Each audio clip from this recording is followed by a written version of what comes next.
বঙ্গোপসাগরের কোল ঘেঁষে গড়ে ওঠা সাগরকন্যা খ্যাত পর্যটন কেন্দ্র কুয়াকাটা প্রতিনিয়ত দেশি বিদেশি হাজারো পর্যটকদের পদচারণায় মুখর থাকে এ সমুদ্র সৈকতটি। তবে এ সৌন্দর্যের আড়ালে লুকিয়ে আছে ভয়ঙ্কর এক মৃত্যুফাঁদ।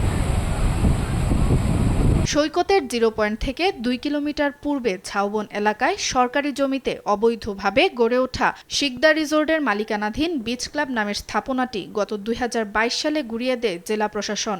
এছাড়া গত 10 থেকে 15 বছর আগের পুরনো টয়লেট এবং ডাকবাংলো সমুদ্র গর্ভে বিলীন হলেও অপসারণ করা হয়নি সেই কংক্রিটের ভাঙা অংশ, যে কারণে গোসলে নামলেই প্রতিনিয়তই ঘটছে দুর্ঘটনা।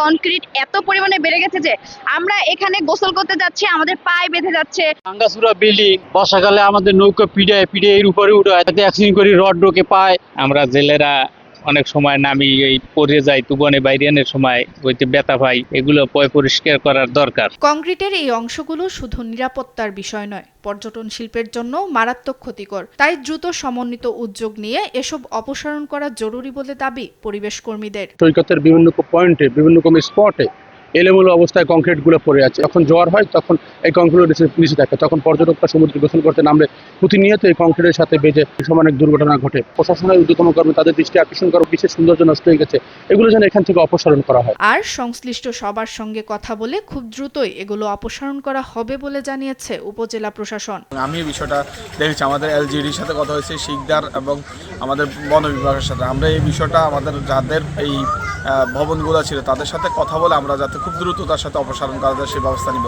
দ্রুত সমন্বিত উদ্যোগ নিয়ে এসব কংক্রিট অপসারণ করা গেলে পর্যটকদের আস্থা বাড়বে এবং স্থানীয় অর্থনীতিও আরও শক্তিশালী হবে বলে মনে করছেন সংশ্লিষ্টরা।